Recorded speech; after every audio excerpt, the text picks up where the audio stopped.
यादगार स्थिति उत्पन्न की जाए जो वर्षों का जीवन है। बाल बच्चे इतिहास में पढ़ते हैं आगे चलकर। ऐसा आभास नहीं होता है।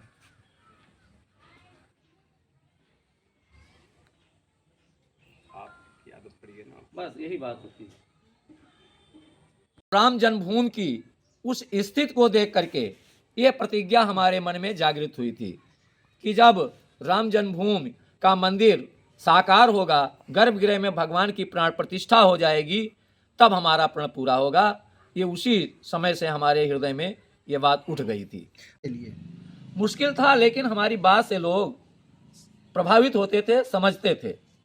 मुश्किल तो बहुत था, क्योंकि वो एक सामाजिक मान्यता होती है कि माता पिता के मरने के बाद या पटीदारों के मरने के बाद बाल कटाए जाते हैं, मुंडन कराया जाता है दाढ़ी बाल के। तो वो लोग कहते थे तो उनको हम समझा करके संतुष्ट कर लेते थे, लेकिन अपनी आत्मा को कष्ट नहीं होता था, क्योंकि हमने जो प्रण किया था एक राष्ट्र कार्य के लिए, एक राम के नाम पर किया था, इसलिए हमको कोई उससे ज़्यादा कष्ट नहीं होता था। जब राम जन्मभूमि आंदोलन चला तो उससे विहुलित होकर के और उस घटनाओं से कुछ ऐसा हमको अनुभव हुआ, एक पीड़ा अनुभव हुई कि इतने बड़ा समाज, हिंदू समाज होते हुए भी आज भगवान राम एक कलंकी ढांचे में स्थापित हैं। उसके विषय में तमाम आंदोलन हुए। उन आंदोलनों में हम बराबर सहभागिता करते रहे। सबसे पहला आंदोलन हम सम्मिलित हुए जब अयोध्या सरजू किनारे जल लेकर के हम लोग संकल्प किए थे कि जब तक मंदिर नहीं बनेगा तब तक हम लोग राम जन्मभूमि के लिए आंदोलन करते रहेंगे। और सबसे पहला ताला खोलने का अभियान शुरू हुआ। उस समय समाज कहता था कि हिंदू हैं हम 60 करोड़, ताला देंगे तोड़ मरोड़। फिर ताला खुल गया, दर्शन करना प्रारंभ हो गया और उसके बाद शिलान्यास भी एक हुआ सूक्ष्म रूप से। उस समय माननीय डीआईजी श्री चंद्र दीक्षित जी शिलान्यास किए थे और बिहार के कामेश्वर चौपाल जी उसमें ईंट रखे थे। उस समय भगवान राम की कृपा से हमको भी उस अवसर पर वहाँ बैठने का अवसर मिल गया। ज़्यादा से ज़्यादा वहाँ 60-65 लोग रहे होंगे उस समय, इससे अधिक संख्या नहीं थी। फिर उसके बाद तमाम आंदोलन चले।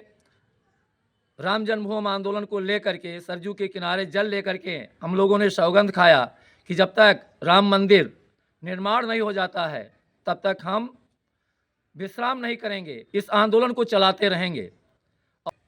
और अयोध्या जी से जो राम ज्योति जल करके आई थी, यहाँ ब्लॉक में आई, ब्लॉक से हर न्याय पंचायत में दी गई और न्याय पंचायत से हर ग्राम पंचायत में वो वितरित हुई। फिर ग्राम के जो प्रमुख बनाए गए, ज्योति प्रमुख, उन लोगों ने अपने अपने गांव में हर हिंदू परिवार में जा कर के ज्योति दिया। न्यायालय से कोई बहुत अच्छा रिस्पांस उस समय नहीं मिल रहा था। कुछ दिन के बाद हाई कोर्ट से ये हुआ कि आपका जो ये जन्मभूमि का स्थल है 3 भागों में बांट दिया जाता है। लोगों को भी ये अच्छा नहीं लगा, हिंदू समाज को भी, पूरे भारत के लोगों को अच्छा नहीं लगा कि जैसे हमारा घर हो, हम कभी कमज़ोर हो जाएं और कोई आकर के ज़बरदस्ती हमारे घर पर कब्जा कर ले। फिर जब हम सबल हों, अपनी मांग करें, तो पंच लोग या प्रमुख व्यक्ति आवें और उसको बंटवारा कर दें। ये भावना सबको पीड़ित कर गई, अच्छी नहीं लगी कि हमारा ही घर और बांट करके हमको दिया जा रहा है। हमारा संगठन और तमाम जो पैरवी कर रहे थे सब लोग सुप्रीम कोर्ट गए। उस समय हमको कुछ आशा बंधी थी जब हाई कोर्ट का ऑर्डर आया कि हो सकता है कि अब हमारा जो संकल्प है बाल के विषय में, दाढ़ी बाल के विषय में, वो पूरा हो जाए। लेकिन जब इस तरीके का निर्णय आया कि हाँ इसका बंटवारा हो रहा है, तब वो फिर हमारी प्रतिज्ञा अधूरी ही रह गई, उस समय पूरी नहीं हो पाई, हमारा प्रण पूरा नहीं हो पाया। फिर सुप्रीम कोर्ट में गया, सुप्रीम कोर्ट में सरकार ने भी दबाव बनाया कि इसकी सुनवाई जल्दी से जल्दी हो। उसमें कोई अच्छे विचारधारा के जज थे, उन्होंने भी उसकी सुनवाई प्रतिदिन के हिसाब से मुकर्रर कर दी और सुनवाई होती रही। अंत में वह घड़ी भी आ गई जिस दिन सुप्रीम कोर्ट से ऑर्डर मिला, लेकिन उसी के बीच में ही कार सेवा का कार्यक्रम चला।